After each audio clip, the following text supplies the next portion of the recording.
comments about the right of self-defense. We base some of our considerations in our study on Wednesday night on an assumed point that the Scriptures give us the right to defend ourselves against violent attack. Afterwards, I was asked, could we study that in more detail? And I think that's a good thing. And so that's what we want to do in our brief study tonight. We want to look to see what the Bible says about self-defense. Is it justified? If someone comes against us to harm us physically or to steal our property or to do us other harm in one way or another, are we justified from a biblical point of view to defend ourselves against that violent assault? We need to know that answer. We live in a violent world. Sadly, it's even becoming more and more violent. I think we hear just almost constantly about various situations that develop, maybe en masse or individually, where people are being assaulted and harmed. If that were to sadly happen to you or me, would we be justified in taking action to defend ourselves against such an attack? We want to try to answer that question tonight as we look a little deeper into the Scripture. As I said, Wednesday night we sort of based that upon a given assumption. Tonight we're backing up to try to prove that assumption is justified from the Word of God. Thank you for being here tonight. At the close of a beautiful Lord's Day, we have another privilege to be together. We thank you for being here. We have a lot of visitors tonight. We're glad that you have come our way. And we want to extend an invitation to you to be here every time that you possibly can be. If you have questions, we're always open to discuss those questions that you might have, especially if you have Bible questions and we can help with Bible study. Please say a word. We'd be anxious to engage with you in Bible study. What does the Bible say about self-defense? I want to lay some, I think, necessary groundwork first. I think in answering this question, it proves a point that we try to make pretty often, and that is that the Bible is timeless in its application. Some of the Bible is 3,500 years old. Even the newest parts of the Bible are 2,000 years old, or approximately so. And someone might say, well, that's an old book. It was written a long time ago. We live in a modern age. Times have changed. The Bible doesn't apply to what we're doing. That is wrong. The Bible is timeless, and I think it's one of the great signs of biblical inspiration that it could be written in such a way so long ago that it's still applicable to our time. I think we have applicable truths in the Bible to deal with the question that we're asking tonight. What does the Bible say about self-defense? Here's the first thing I think we really want to lay down as a necessary observation, and that is that as the people of God, we are to be peaceful, peace-loving people. Now, we really want to stress this. Our aim, our goal, in fact, our constant effort should be to be at peace with all men. We are not seeking to be in antagonistic situations with anybody. In the text that Matt read for us from Romans chapter 12, we see this. This is Romans 12, beginning verse 17. Recompense to no man evil for evil. Provide things honest in the sight of all men. If it be possible, as much as lieth in you, live peaceably with all men. Dearly beloved, avenge not yourselves, but rather give place unto wrath. For it is written, vengeance is mine, I will repay, saith the Lord. Therefore, if thine enemy hunger, feed him. If he thirst, give him drink. For in so doing thou shalt heap coals of fire on his head. Be not overcome of evil, but overcome evil with good. A couple of things that are in an important phrase here. The first one is, if it be possible, as much as lieth in you, live peaceably with all men. So, there's an implication there that it may not be possible in all instances. If it be possible. Well, that clearly leaves the possibility that it might not be possible. In this particular situation that I'm in this particular dilemma that I'm facing, it might not be possible in this case to be at peace. And so that certainly opens the door to the reality that some situations are beyond our control. But that's the other part. As much as lieth in you, if it be possible, as much as lieth in you, be at peace with all men. So the first point is it's not always possible. But the second point is, if it's up to me, we'll be at peace.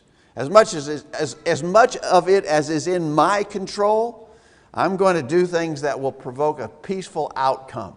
We do not want to be in an antagonistic situation. We don't want it where one party is against another, maybe even physically or violently against another. As much as lieth in you,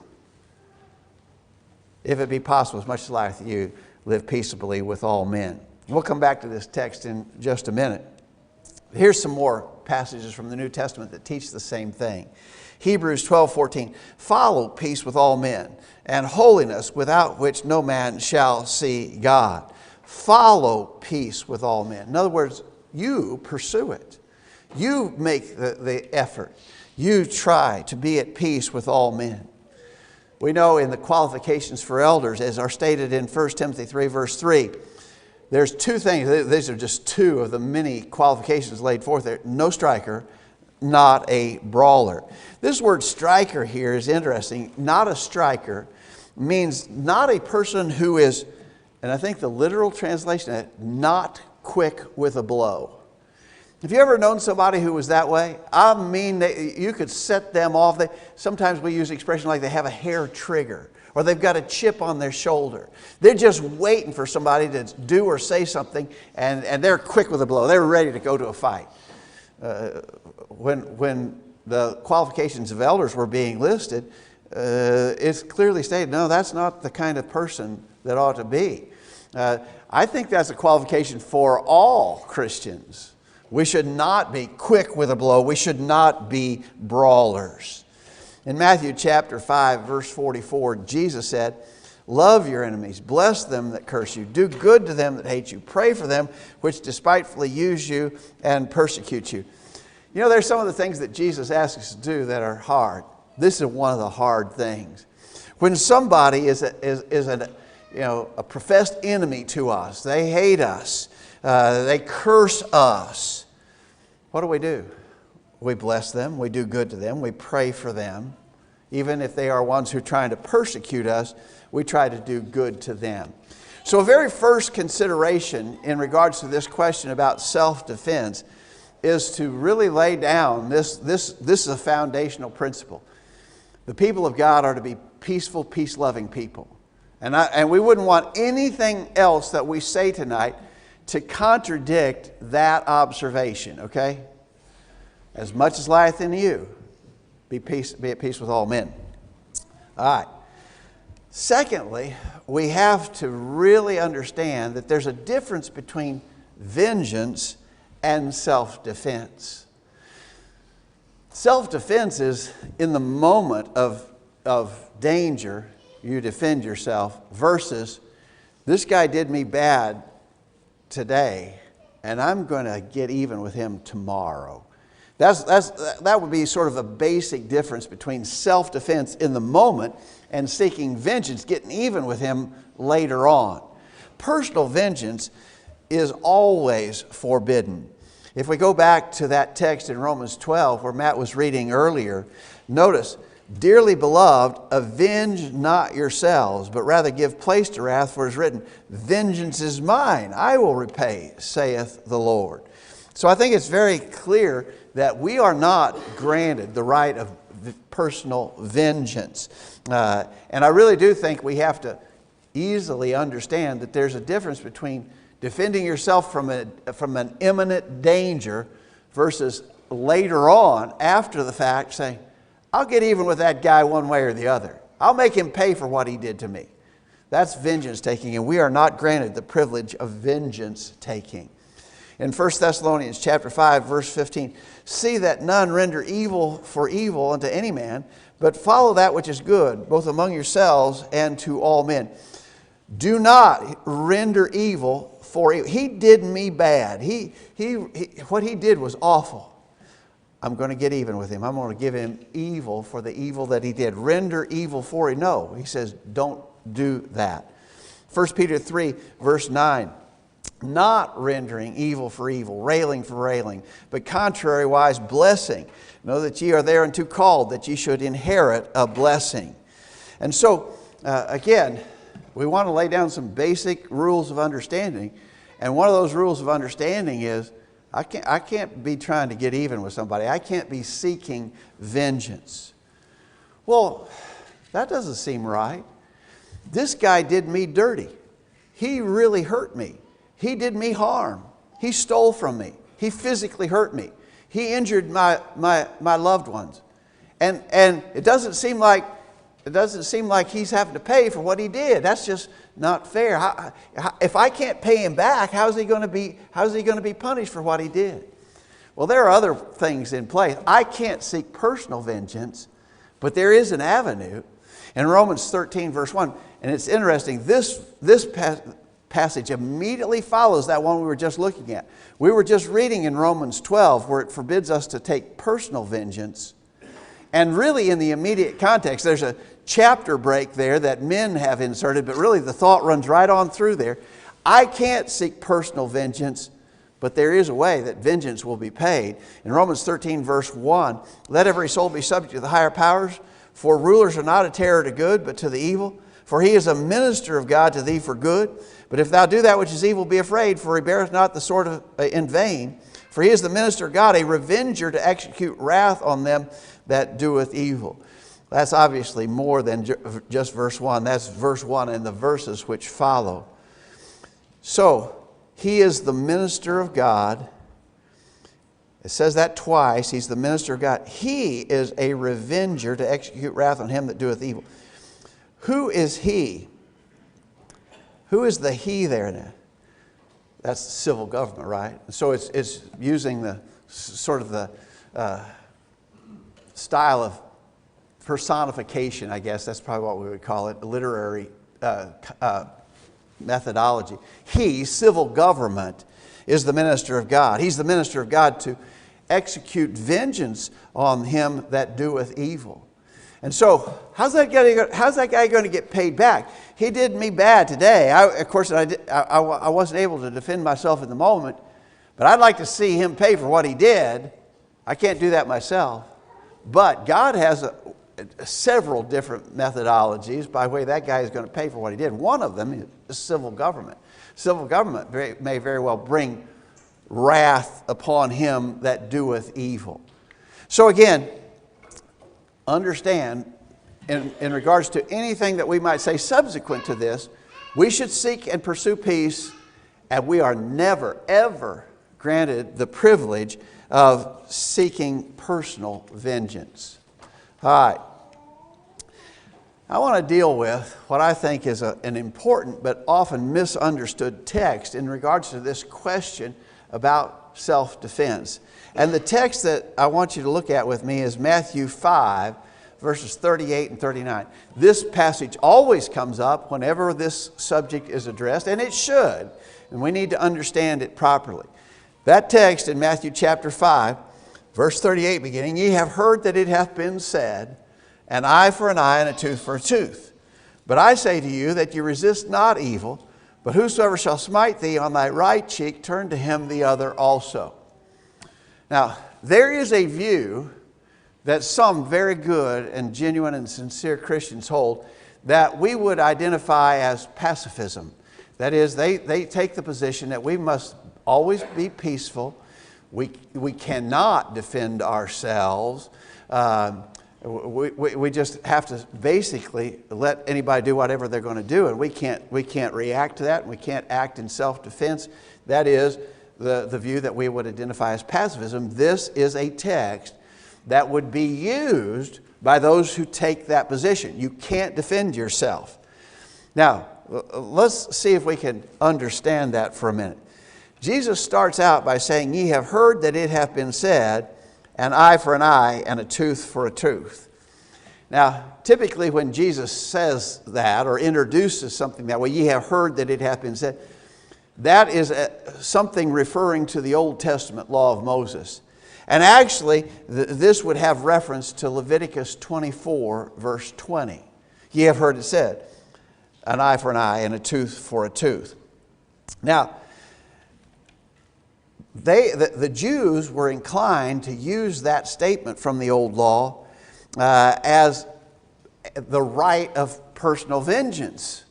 Okay, you knock out my tooth, I'll knock your tooth out. I have a right. If you knock my tooth out in a fight, I have the right to knock your tooth out. If you poke out my eye, I have a right to poke out your eye. In other words, whatever you do to me, I can do it back to you. The Jews were trying to apply this statement in the Old Testament law of Moses that way. Jesus is actually correcting their false interpretation.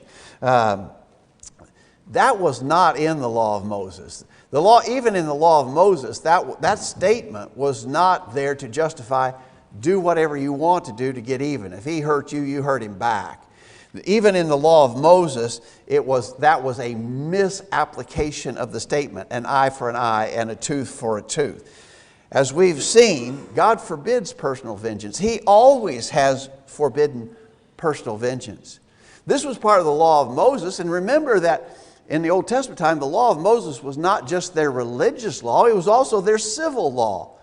It governed every aspect of life, and so this was actually laying forth the penalties by civil law that someone might suffer. If you knock a man's tooth out, you can expect to pay in kind. If you poke his eye out, understand that you very likely will pay in kind. But it's not saying that the victim would be given the license or privilege to pursue personal vengeance in that way. Notice, wait a minute, I got to go back. Don't look at my cartoon yet. I want to show you my cartoon. Jesus said, but I say to you. In other words, so you've heard it said, an eye for an eye and a tooth for a tooth. But I say to you, you get the idea, Jesus say, that's not legit. The way you've been taking that, the way you've been applying that is not a legitimate conclusion, even from the law of Moses. I say to you that you resist not evil, but whosoever shall smite thee on thy right cheek, turn to him the other also. There's a key word right here, the word smite. I'm reading here the King James Version, but if you're looking at a newer translation, for instance, the New American Standard Version or the English Standard Version, either one, would use the word slap there. Whoever would slap thee on thy right cheek, turn to him the other also. Now, think about that for a minute. If someone slaps you, is that putting you in imminent danger of physical harm?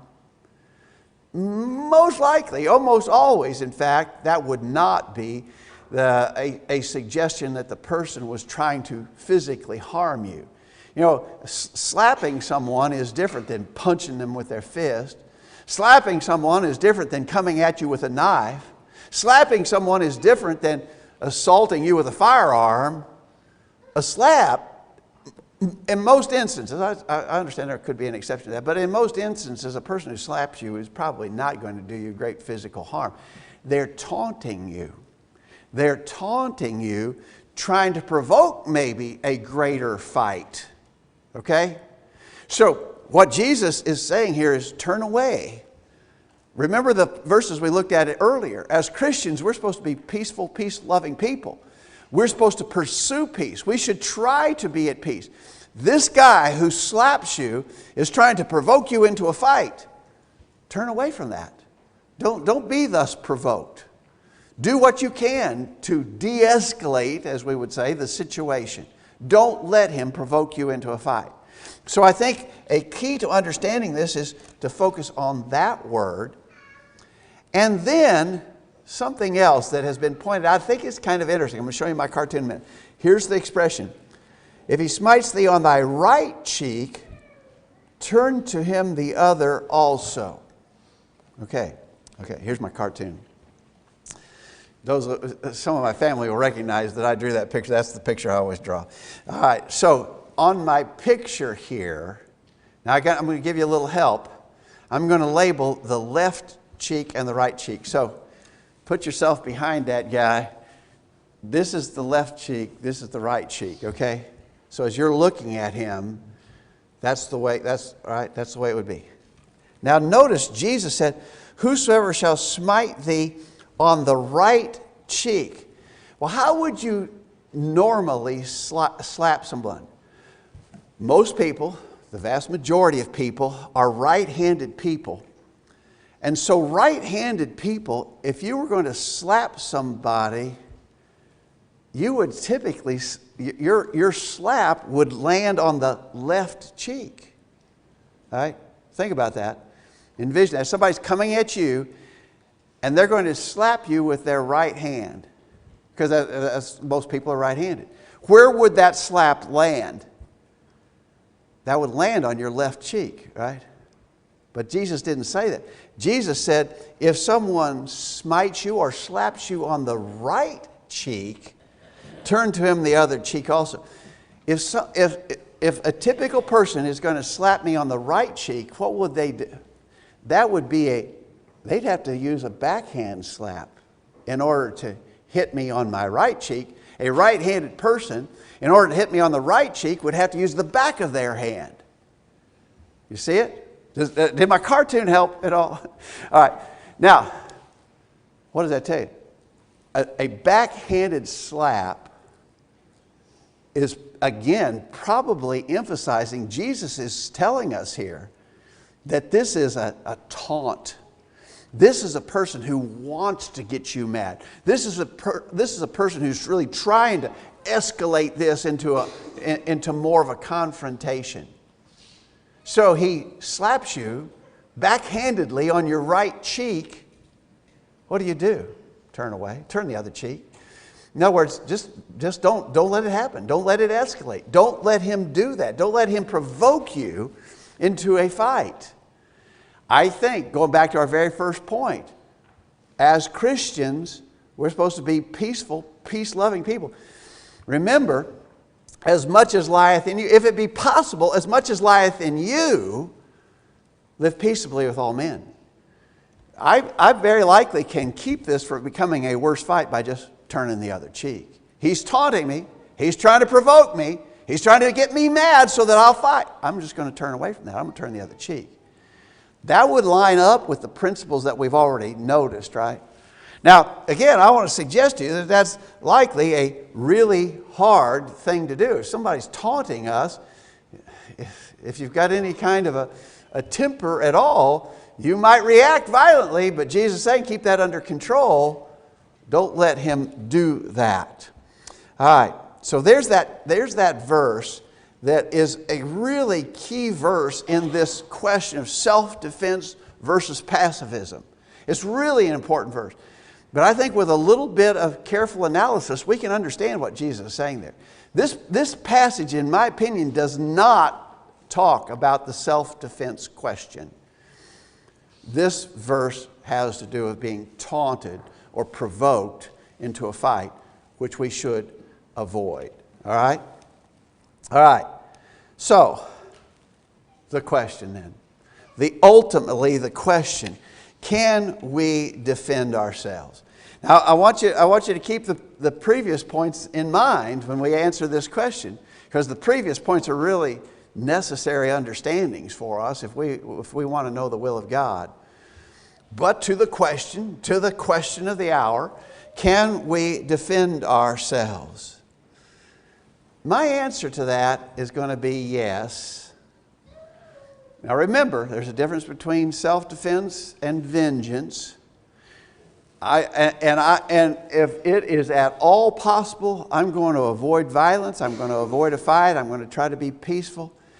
But if it comes down to it, I believe the answer to the question, can we defend ourselves against a violent attack? Can we defend ourselves against someone who would do us a criminal wrong? I believe the answer is yes. Here's how I would justify that answer. First of all, I would go to an Old Testament observation. Obviously, we don't live under the Old Testament law, but we get a picture here, a little bit of an idea of how God views this. It's how he did in the Old Testament times anyway. And very often we use an Old Testament principle, say, well, we can see there the nature of God and how God typically views things. And this is not our law, we understand that. But in Exodus 22 verse 2, if a thief be found breaking up and be smitten that he die, there shall no blood be shed for him. And so this thief is breaking in. And so I defend against his break-in. he even dies. In the conflict which ensues, he dies. But I am not guilty then. You know, typically if you take a man's life under the Old Testament law, your life would be required, blood for blood, life for life. But in this case, if the thief be found breaking up and he is smitten so that he dies, no blood shall be shed for him. In other words, there will be no penalty for having even taken his life in that assault. If it was necessary to do so, I wouldn't be punished. But notice the next verse. If the sun be risen upon him, there shall be blood shed for him. So, do you see the difference there? Verse 2 is talking about self-defense. And if you have to defend yourself in a situation like that, you will not be punished. Verse 3 is talking about taking personal vengeance. And if you take personal vengeance, you will be punished if the sun be risen on him. In other words, if you come after him tomorrow to get even with him, then there'll be a price to pay. You see that? You see the difference? So what I'm saying here is that God understood and demonstrated in this Old Testament law of Moses a difference between self-defense and personal vengeance. That's what we're trying to point out, okay? And so we get the idea that God sees it that way, or at least He has historically seen it that way. Here's what I think is a really important verse from the New Testament. In Matthew chapter 24, Jesus, I think in this section of Matthew 24, is talking about end-time final judgment. And He's urging everyone to be ready at all times for the possibility of judgment. The Lord could come in judgment before we end this service tonight. You be ready. The Lord could come before you wake up tomorrow morning. Be ready. That's the notion that Jesus is setting forth here in Matthew 24, beginning verse 42. Watch therefore, for you know not what hour your Lord doth come. Okay, be watchful. Now He's going to illustrate the principle of be watchful. Know this, that if the good man of the house had known in what watch the thief would come, he would have watched and would not have suffered his house to be broken up. Therefore be ye also ready, for in such an hour as you think not, the Son of Man cometh. Jesus is, the point of this, the context of this is be ready for final judgment. But Jesus illustrates that idea of readiness by using something that was a given or an understood principle. And the understood principle is you don't allow your house to be broken up. If the good man had known in what watch the thief would come, he would have watched. So he gets tipped off. This thief is coming to his house at midnight. What's he going to do? If he knows the thief is coming at midnight, what does he do? As we said, he's going to try to avoid confrontation if possible. He's going to lock his doors, lower his windows. The thief comes anyway. He breaks the door down. If the good man of the house had known in what watch the thief would come, he would have watched. He would not have suffered his house to be broken up. What would he do? He would defend himself. Isn't that what Jesus said? Jesus says it's understood that a man would defend himself in a situation like that. Now, obviously this is just an illustration being used by Jesus. But Jesus would not have used a sinful practice to illustrate a spiritual truth. He's making the spiritual truth, you need to be always ready. And it's about judgment, we understand that. But in using such an illustration, I think Jesus is stating what is a given, an understood thing. That is the right of self-defense. It certainly was taught in the Old Testament. The Jews in Jesus' day understood that. I think Jesus here lends credibility to that understanding by using this illustration. So you may want to remember and engage this passage in any study you have about self-defense versus pacifism. I think Jesus here is not stating what the pacifist would typically do in such a case. I want to add one more verse along that line, and that is 1 Timothy 5, verse 8. Now, you may think this is a little odd, but I hope you can see how we might make application. It's 1 Timothy 5, verse 8. If any provide not for his own, and especially for those of his own house, he has denied the faith and is worse than an infidel. So here's a man who won't provide for his own. He's a lazy, no good scoundrel. And he won't get out and earn a living. And his wife and children are starving to death. They have no clothes. What about him? Paul says if he won't provide for his own, he has denied the faith and is worse than an infidel. Oh, okay.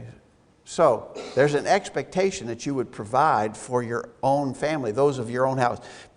This guy, if he provides not for his own, especially those of his own house, he has denied the faith and is worse than an infidel. So what would, here's a husband and a father, the head of the household. What's he expected to do? He is expected to provide for his own. What would that include? Well, it would include food, clothing, and shelter, right? I've got to provide for my own. They've got to eat. I've got to provide them something to eat. They need clothes to wear. I've got to provide them clothes to wear. They need shelter. I need to provide a roof over their head. Is that all there is to providing for your own? I think there's at least another thing. They deserve to be protected too, don't they?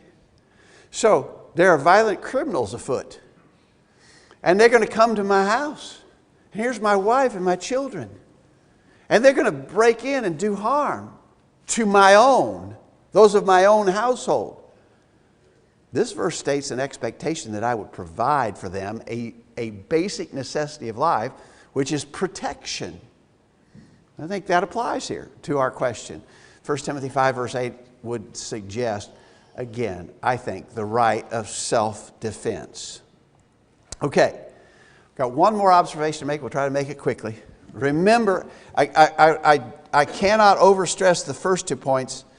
We want to be at peace. We're going to do everything we can to be at peace with people. We are not seeking to be confrontational. And we definitely are not going to pursue personal vengeance. But the answer, I think, to the question, can we defend ourselves against a violent assault or a danger of that kind? I think the answer is yes.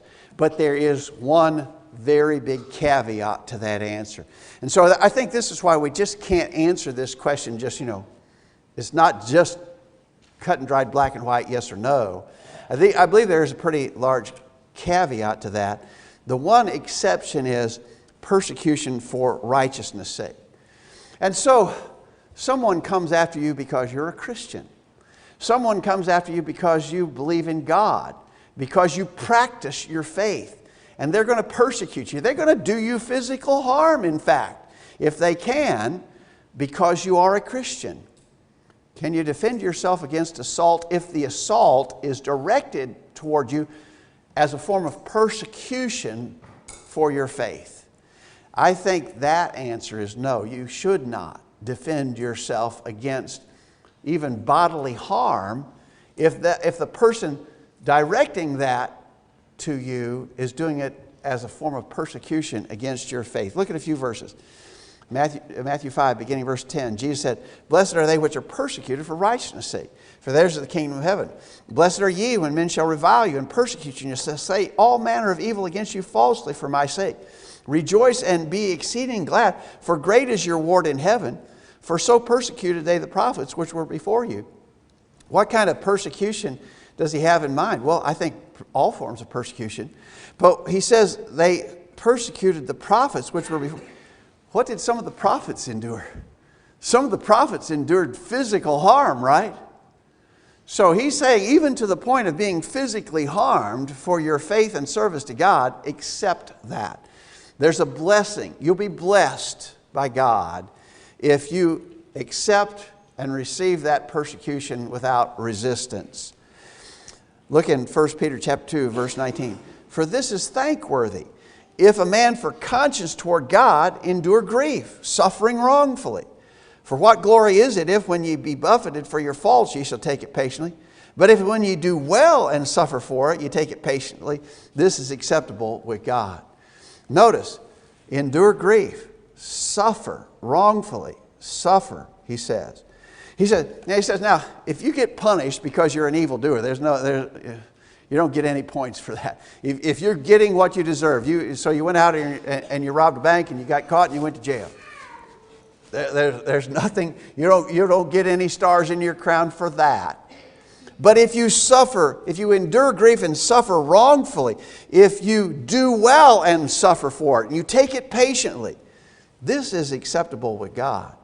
And so I think here Peter is very clearly making the point. There's a difference between what we were talking about earlier, someone who just does a random act of violence against you, versus someone who's coming to hurt you because you're a Christian.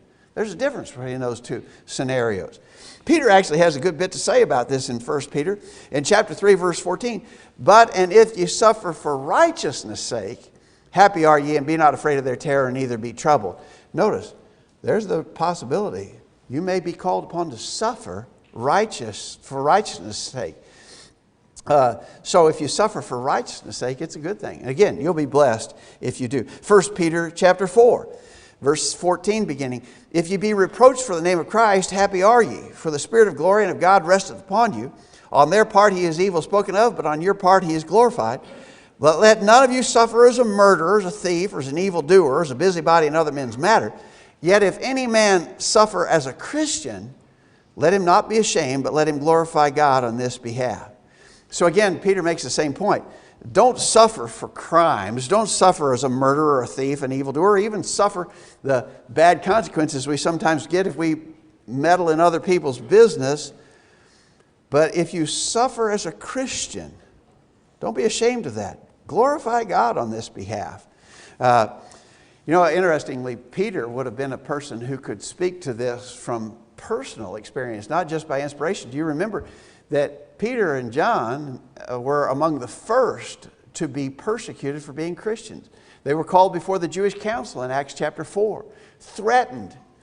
They were called back before the council in Acts chapter 5 and beaten for it. And at the end of Acts chapter 5, they went back and thanked God that they were counted worthy to suffer for His name. And so I really think that this is an important additional consideration. I do think that in the moment of personal danger, if you are the victim of some criminal action, a random act of violence, as we might call it, I think you can defend yourself against that. I don't think you should defend yourself if someone's coming at you to persecute you because you're a Christian. I think the Scriptures in regards to that specific scenario says take it, allow it. Don't defend yourself against that. Let it be so. All right. I hope that gives a little more definition to what we just stated Wednesday night as a given concerning the right of self-defense. I do think, as I've tried to explain, that the Scriptures defend the right of self-defense. I have good friends and faithful brethren who would differ on that question. Good, sincere people who take the view of passivism, that we can never defend ourselves. And so what I would say to those people is you've got to honor your conscience in that matter. Don't do anything that would violate your conscience in that regard. But if we're going to look at the Scriptures completely, I think we have the answer that we're looking for. Thanks for listening. I hope it's helpful. We're going to sing a song of invitation. This lesson has not been the kind of lesson that teaches the plan of salvation or motivates obedience toward it. But if you desire to obey the gospel tonight, we'd be anxious to assist you. If you're a Christian in need of the prayers of the saints, we'd be glad to pray with you and for you. Let us know how we can help while we stand and sing. There's a great day coming, there's